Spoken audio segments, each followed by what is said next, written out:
Hello and a warm welcome to QYV Network. I'm Neelu Vyas. BHARAT JODO YATRA has completed 100 days and the Grand Old Party is celebrating it as a milestone.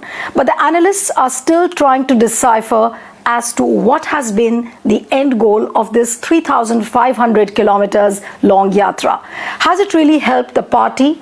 Or has it just helped to transform Rahul Gandhi's image? Joining me now is Karthi Chidambaram, Lok Sabha MP of Congress. Welcome on the network, Karthi. And you were in Tamil Nadu where the yatra started, and from there till Rajasthan. Do you really see any kind of change? Because the people say that Congress has come alive with this BHARAT JODO YATRA. What is your take on that? First and foremost, it's a tremendous effort. It also shows the discipline of all those who are participating in it and the discipline of Rahul Gandhi who is leading it. To wake up every day consecutively for 100 days and to consistently walk 20-25 kilometers a day is not an easy task. I mean, all of us even miss our morning walks, our regular so-called morning walks many a time in the week when we find the weather not so conducive to us. So from an effort point of view, it's A class. As far as results are concerned, I think it's too soon to pass judgment, because sometimes long participative mass events, the results and the effect of them can only be assessed much later. The yatra is still not over. The yatra will end when it reaches Kashmir. It will take another 50 odd days for it to end. Only post that we can really pass judgment on what has been the effect. The effect could be multifold. It could be electoral, it could be social, it could be just from a purely as a galvanizing effort of the party through the path it traversed. So it will have multiple reactions from multiple quarters, but it's too soon to pass judgment. But from an effort point of view, it's top class. I mean, I don't remember in recent political history of India where a political party has consistently done this for 100 days, organized it well, had a grand outreach with the public at large, and are continuously doing it, and also having a significant civil participation, civil society participation is happening there. You can't view it merely from a prism of electoral victory or loss, particularly in a country like India where we have 30 states. We will always have 5 elections every year. So if we have 5 elections every year, every 2 months we will have an election in India. So it's not, we'll never be devoid of elections. So you can't be measuring a mass outreach program with its electoral success or failure, because electoral success and failure have other reasons why they succeed and fail. But in all these years, I mean, especially post 2014, I don't think anybody ever thought about a yatra like this. So do you see this as some kind of a watershed moment for the party? See, from a party's perspective, I think since 2014, this is the biggest initiative we have taken. I am one of those who always says that we need to do constant initiatives. We must constantly reach out. Our only conversation with the electorate cannot be, here I am coming and campaigning, come and vote for me. That can't be the only conversation. We should have multiple conversations with the people. In that regard... And this should have started much earlier, you feel? No. All I'm saying is, I'm not even suggesting that we should have started. I'm glad that we're doing this. I'm glad that we're doing this. There is no downsides to this. Let's be very, very clear. There are no downsides to this. While you're all asking me what is the upside, my point is there are no downsides to this. There'll only be positives. What level of positivity are we going to get? In what sectors are we going to be positive? I can't say today. If the organization is strong on the ground, the results will be better. So that electoral results are completely, have other factors which will make them succeed and fail. But from an effort point of view, from an initiative point of view, I'm all for it, and I think this is only going to help the party in some way or the other. But are you aware, is there any kind of a social impact study which is going on as to, people within the party, they are trying to, assess as to what is really the impact, especially in the areas from where the yatra has already moved ahead? This is something which I've also been suggesting, that we should actually retrace our steps in the yatra. The party infrastructure must retrace the steps in the yatra, particularly those in those states, and find out what effect does it have. How do we keep this momentum going, particularly within the party and outreach? But I don't know whether any formal structure has been put in place, because the yatra is still going on. But you can't just do the yatra and just walk away from it. I mean, no pun intended. But you need to really keep the connection going from the areas you traversed in. But for that, you need to have a strong organization. See, the political party organization has to be strong. If it's strong on the ground, you will get results from the efforts. If the political party's organization is not strong on the ground, it will just be a passing event. But what is the reaction in your state, for example, like you were there when the yatra started, and you must be in touch with the people over there. How do they assess the yatra? See, in Tamil Nadu, we only walked, the yatra only traversed one parliamentary constituency. I mean, it could have been done a little differently, but so be it. We did not traverse through many districts. We just through one parliamentary constituency of Kanyakumari, which is generally a traditional Congress stronghold, and then it went into Kerala. But for us in Tamil Nadu, our challenges are very different. We've not been in government for 50 years.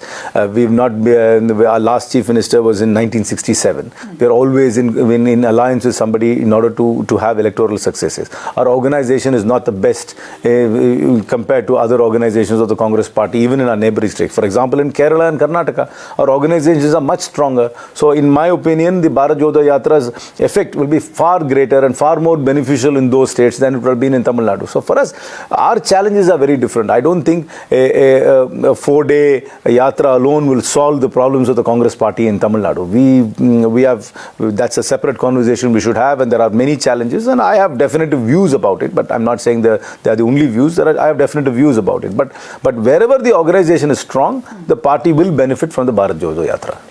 But the way yatra is unfolding, there have been certain high points, there have been certain low points. There has been a focus on Rahul Gandhi's t-shirts, his shoes. Then there was a Savarkar moment. Then you had all these actors and actresses joining, people badgering Rahul Gandhi for that, and for all the photo op moments. Do you really think that the yatra really has got the publicity it was looking for? See, to capture anybody's imagination in India for 100 days is complicated. Because, we're having an information overload in this country, or in the world as general. Nobody remembers anything. If you ask me specifically what happened, say, 1 year ago, I can't remember. I can't even remember a seminal moment which happened, say, on the 16th of December 2021. It's very difficult. We're all overloaded with information. In that, to capture attention, to capture mind space is complicated. That too, consistently for 100 days is even more complicated. So, it will have its ups and downs. I mean, only those who are connected to the yatra from a political point of view, from the party, will be engaged with it throughout. Others will only fleet in and fleet out, and that's natural. I mean, nobody even watches a full test match ball by ball. They watch for some time, go away, and then they will catch up with a score or anything like that. And that's normal when it happens in a sporting event. How can we expect people to be completely engaged with us for all 100 days? It will have its ups and downs, and that's natural. But Karthi, do you see this as a political yatra, or Rahul Gandhi says that, I have left Rahul Gandhi far behind? So is he on some kind of a spiritual yatra? Because at the end of the day, it's a democracy. You have to win elections. And we haven't seen that happening in Gujarat. I mean, it was a dismal performance. People were also criticizing the yatra that it should have been in that state, but it wasn't. I can't speak for Mr. Rahul Gandhi. He's a senior parliamentarian, and But you belong to that party. I am, but I'm not his spokesperson. So he should speak for himself, or his official spokesperson should speak for himself. Whether this is the recently concluded elections should have been impacted by the yatra, I think not, because you see, each state in India, in my opinion, has its own grammar for its elections. I mean, I would analyze the elections very, very simply. In Himachal Pradesh, the people wanted a change of government, and that's been the norm there every 5 years. The Congress has a very robust ground game there, and has got a very, very good organization. So we were able to tap into that 5-year cycle, and we ran a good campaign, and we have a very, very made a good choice as a chief minister. You were saying that it's merely by chance of an alternating pattern which Himachal follows. Not that party has put. No, the party. No. That I think you're misreading what it's not a correct, accurate commentary of what I've said. I said the party is strong in Himachal Pradesh. Himachal Pradesh has a tendency of changing governments every 5 years. The Congress party had an organization which could go and highlight the need for the change, and was able to capitalize for the need for the change, and had a handsome victory. The margins are always small. The margins in Himachal Pradesh will always be small. It's a small state. That's the nature of that state. But it's a reflection of the strength of our organization. It has got nothing to do with the fact that BHARAT JODO YATRA was happening somewhere or the BHARAT JODO YATRA did not come there. It had no impact on that. In Delhi, in the MCD elections, this is typical. In the local bodies, people always want to align with the state government. So people generally vote to align themselves with the state government so that they can get the deliveries of their services better. And that's what happened here. And in Gujarat, it's the Prime Minister's home state. I think in Gujarat, naturally people feel a great pride for the Prime Minister, and the entire establishment of the top echelons of this government are from that state. So it is basically an endorsement of them as a team to continue and to have a team which will be conducive to them. I would not say that you can't blame the BHARAT JODO YATRA for the Gujarat defeat, and you can't give the BHARAT JODO YATRA the credit for the victory in Himachal. They're all completely different from each other. Of course, the organization in Gujarat is perhaps not as robust as it was 5 years ago, and also the fact that people were given a third choice, and there was the fact that there was a perception the Congress will not match up as an effective opposition. Some of the votes went there. So each state is different. So there's no thread between the three states. In fact, there were three different results in the. No, but do you see any kind of connect with the BHARAT JODO YATRA, with the electoral outcomes as far as Congress is concerned? No, not at all, because they are not meant for that, and we have categorically stated that this is not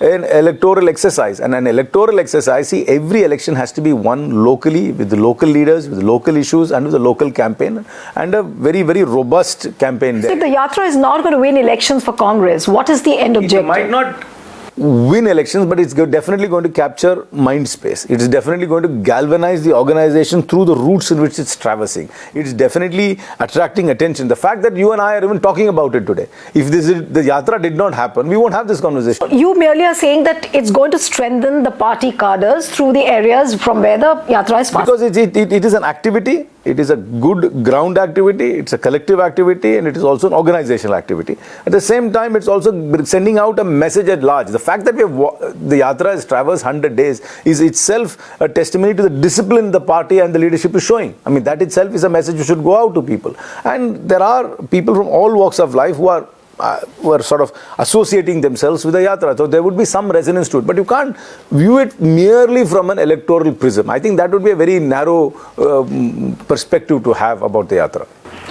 But talking merely about the elections now in the forthcoming states, you have Karnataka, you have Telangana, then you have Rajasthan. All these important states will be going for polls.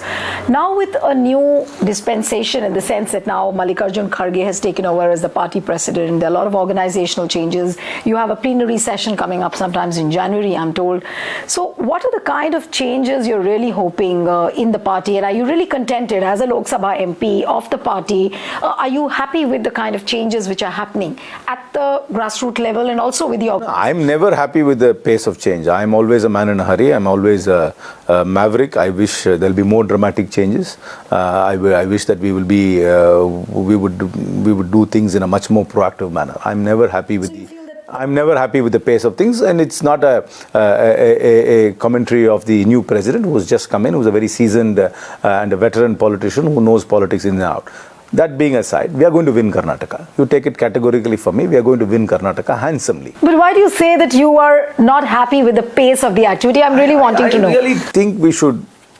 See, there are certain fundamental things which I disagree with the way the party is structured. For example, this open membership is something which I never agree with. Okay. I think that's a mistake and a myth which every political party in India perpetuates. Everybody says we have lakhs and lakhs of members, or we give a missed call, we become a member, or you give your whatever, you become a... Yeah, they're equally guilty. That's why I said every political party is guilty of that. I don't believe in that at all. I think you need to distinguish between members and sympathizers. These people who give your missed call, people who give their whatever ID number, a voter ID number or Aadhaar number are all perhaps sympathizers at best. They are not active card-carrying cadre of the party. We should limit the active card-carrying cadre of the party to a specific number in each constituency. And we must have... I have multiple times I've said, but that's not, I mean, just because I give a view does not mean that becomes a universal view. It's a view, that's all. I'm one among hundreds and thousands of people in the party. I'm not ever suggesting that my view must be the definitive view of the party. But we must limit the number of members, and there are only limited active members in each parliamentary constituency, each assembly segment throughout India. And we must have elections or a consensus or a caucus among those members in each assembly and elect office bearers from there. And those office bearers and that small caucus must be the primary point in which candidates are chosen. Okay, so that is one problem. You said that, you're not happy. We need to have a grassroots level empowerment of the party unit, but in a defined manner, not in an open-ended manner. Okay, and what are the other reasons for your not being happy with the pace of the party? See, we should also be a little bold, and the sense that bold in the sense sometimes the Congress party is a little bit, I would say, timid in promoting ambitious people. Open ambition is not greatly, I would say, encouraged within the party. Are you hinting at yourself and your father, P. Chidambaram? My father's had a great political career. I'm talking about empowering ambitious young people and putting them in positions of authority at the state level. It's not in many states. I think we should not thwart ambition. We should not stifle ambition, and ambition is not a bad thing. I mean that's what makes. And party has been doing that. I sometimes feel that because we are a little bit of a status quoist, and because we come from this ethos of this great Gandhian philosophy of being of sacrifice and giving up as such, and sometimes that philosophy sometimes is not very charitable to ambitious people, and ambition must be encouraged, and at every single level. Yeah, let me put a very blunt question to you. According to whatever the perception is, that there is a feeling that if you're ready to pay obeisance in the darbar of the Gandhi family, you get all the posts, you get everything. How is that perception correct? And is that also one of the reasons why you are unhappy over this reason you just discussed? Every party will have a power structure. Every party has a power structure. The BJP has a power structure too. Absolutely. I mean, if you're not, in the good books of the Prime Minister, nothing else matters in the BJP's party. I mean, the parliamentary board and all the other boards are only there for formalities. So every party has a power structure, and once you sign up for a party, you understand that power structure. That's really not the point. Is the Congress party is very status quoist. We are not. The BHARAT JODO YATRA is an out-of-the-box activity we are doing. I mean, that is the big out-of-the-box activity we are doing. I completely welcome it. But we need to do many more out-of-the-box activities. I mean, we need to empower. We need to be bold. We need to take chances, because this is 2 Lok Sabha elections cumulatively we haven't won 100 seats. So we need to take chances. We need to have multiple conversations with the people. This is something which I constantly keep saying. The biggest difference between us and the BJP is that the BJP has these social organizations, who I don't necessarily agree with, who are constantly in the limelight and having conversations with people, be it the RSS, the Vishwa Hindu Parishad, the Bajrang Dal, or the Ram Sena. I mean, they come up with, they would make an issue about the hijab, they would make an issue about slaughterhouses open. They're having multiple conversations with people outside the political framework, whereas the Congress does not have these satellite organizations which are having conversations and relationships with people. Our relationship is always election propaganda, vote for me. What you call satellite organizations, people generally call these elements as fringe elements in the BJP framework, but they are doing the job what you're saying. Yeah. But why is Congress not relying on these kind of fringe elements? We don't have those organizations. Where are the organizations? I can't think of a single organization which is a social organization which is connected with the people, which broadly is aligned to the Congress's philosophy of the world view, who does not have political ambitions, who is not seeking a ticket. We don't have any of those organizations. We never created. So what is stopping the party from having organizations? It's not easy to create organizations like that. These are all social organizations. We don't have, say, Nehru youth clubs throughout the country which are meeting once a week to discuss anything, or we don't have, say, Subhash Chandra Bose sports clubs. I mean, if you look at the ANC, they used to have football clubs.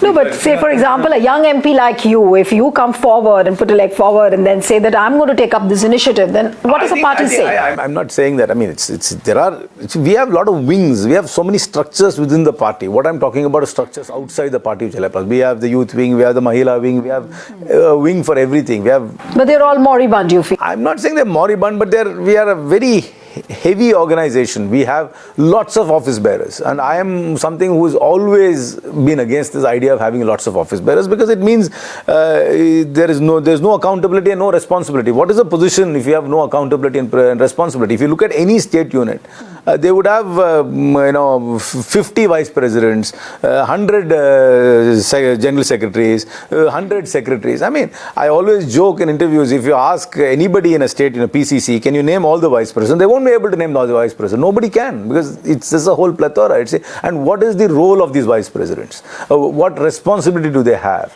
I mean, that's the point, giving What I have failed to understand, Karthi, is that you are a Lok Sabha MP who's part of the party. And if you have this realization, if you feel it and it's like a pain within you that, this is the reality with which you're living within the party, why can't the High Command or the High Command culture or maybe the new president can understand this? I'm sure many will have many views about how to reform the party. But the point is, as I said, the pace of change within the party is a bit complicated. It's because it keeps having constant debates and constant balancing.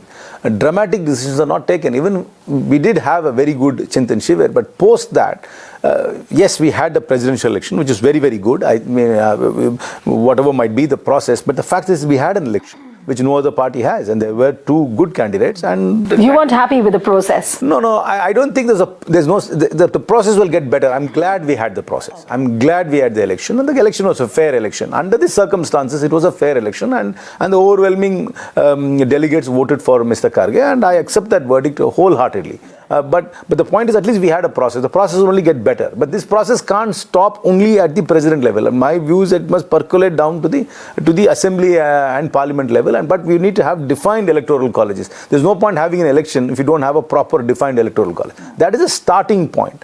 Reform. So are you beginning to feel that there are some changes happening post Khargeji's becoming the president? You see, he's only been president for now.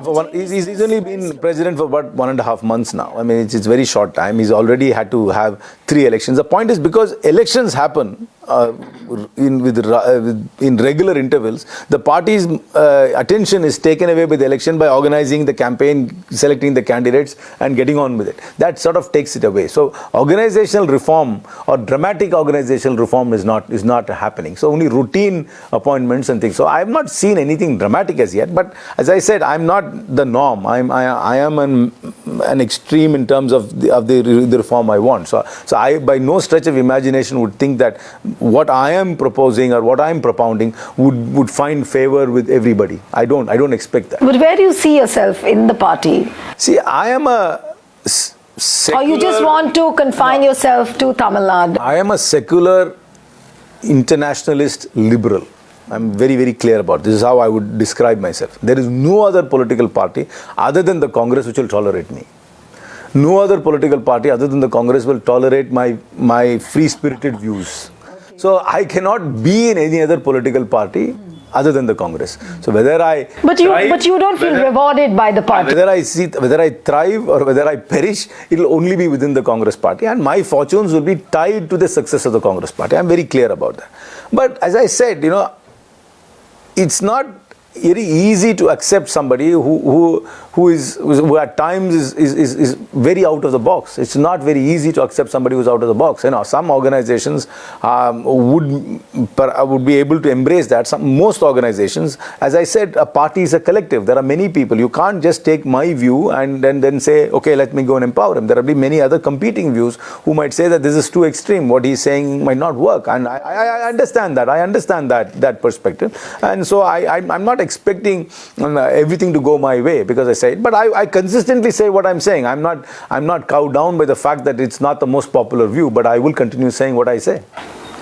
But do you think that the party can really come up with a roadmap soon to counter the Modi power, the Moditwa, the Modi government's agenda? I think so. I think counter narratives occur all over the world. I mean, Nazi Germany was at its peak of its power only for 12 years, from 1933 to 1945. There was a counter view to that from the world. There was a military counter to it as well. It happens. I mean, look at what's happening in America. I mean, all this while we thought that Trump is on his way back into politics. But now within the Republican Party, there is a credible counter view from Santis. So counter views are always going to happen, but it's a question of articulating it, being at it, and taking it to other points of view. So we need to engage in that counter view. Only through engagement will we come. And it's not like a switch on, switch off, which is going to give you the counter view. It has to be constant engagement, and the Congress Party is capable of it. But we should do it in a more proactive way. But as I said, the Bharat JODO Yatra is a first step, not the only step in this narrative building, hopefully. Many people, I'm just going to ask you, we are in the last lap of the interview, you also have to go, but many people feel that Bharat JODO Yatra is all about launching or relaunching the brand Rahul. See, whether you in the media accept it or not, the leader within the party, if you go ask the cadre of the active cadre of the party, who do you want to be a leader? They overwhelmingly or almost unanimously will say it's Rahul Gandhi. That is the reality of the Congress Party. Whether the reality of the Congress Party is accepted by the larger voting population is only be tested during elections. But within the party, he is the leader. There's no doubt about it. I mean, he is the preferred leader within the party. Whether he holds official position or not, he still is considered the leader within the party at this point in time. So, but you think that the party can perform better if the Gandhis stay away from the day-to-day working? So. I see. Anyway, there is a Congress president. I see. This is another myth. The Gandhis do not take every single decision within the party. You can't blame them for the sloth in the organization at the district level, at the state level, and all those things. You can't. It's the most unfair criticism.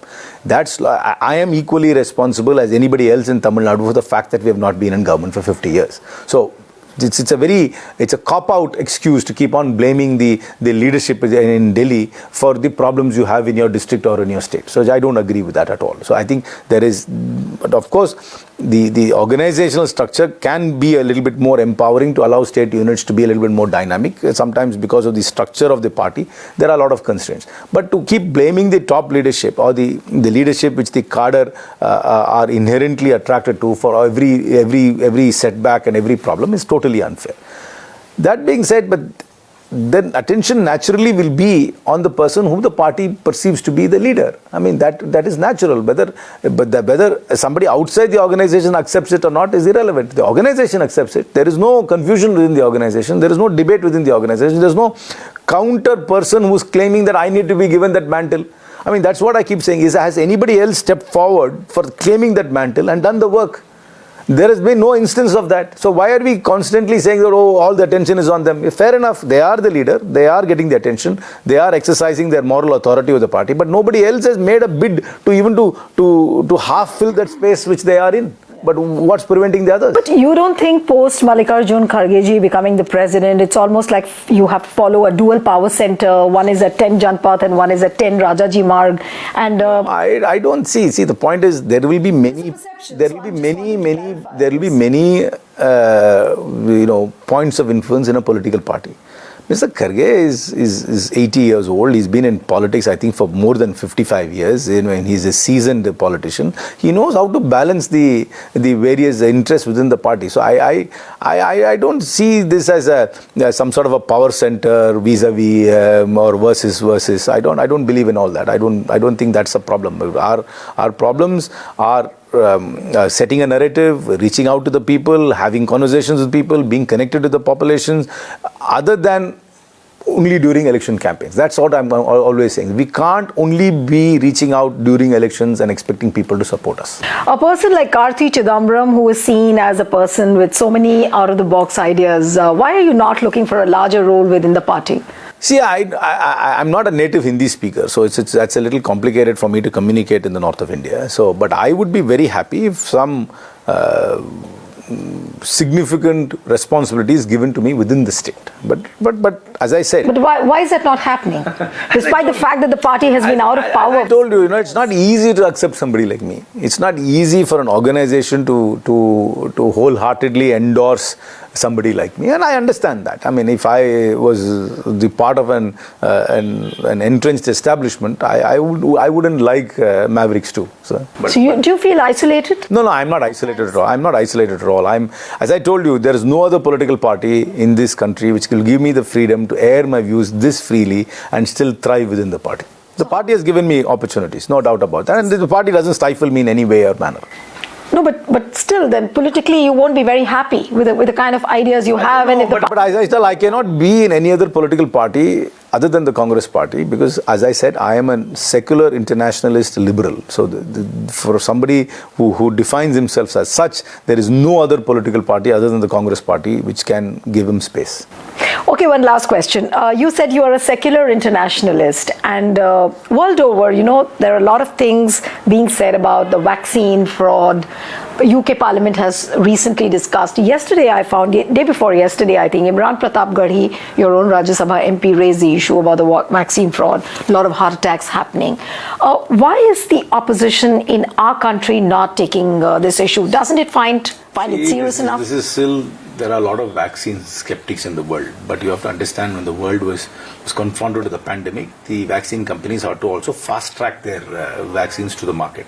They did not have the usual lengthy time which they need to perform trials and to have empirical data which will validate the efficacy of the vaccine. Yes, there are a lot of things were short circuit, but to say the vaccine itself has no efficacy is not something which I prescribe. No, but people are saying a lot of heart attacks are happening because of the vaccine. But you need to have empirical data. You can't just, you have to study the people who had heart attacks. You have to see whether there were any other commonalities within them, whether there were age related. So these are all scientific things which have to be only dealt with scientifically, not with anecdotal evidence which just comes in this overload of information world and immediately pass judgment. I would not rush into any such thing, but empirically it seems to suggest that the administration of the vaccine has cut down on fatalities. That seems to be the empirical evidence. If somebody has a counter view, they must come with data to say that the vaccine had no effect in stopping the spread of the COVID virus, and has also come up with the data to say that the vaccine hastened heart attacks or whatever it is. They must come with scientific data. I would not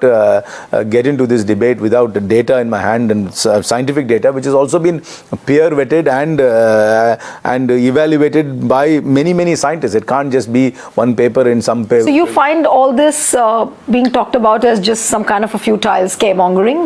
No, I don't know that it's scaremongering. I mean, if that view is, it must be investigated. As I said, just anecdotal information which is being passed around in social media cannot be taken as scientific evidence.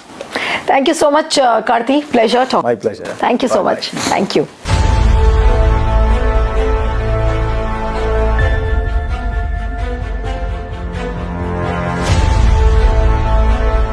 When the nation gets torn apart by religious fanaticism, when real issues get hidden by jingoistic agendas, when fake news is peddled on primetime shows,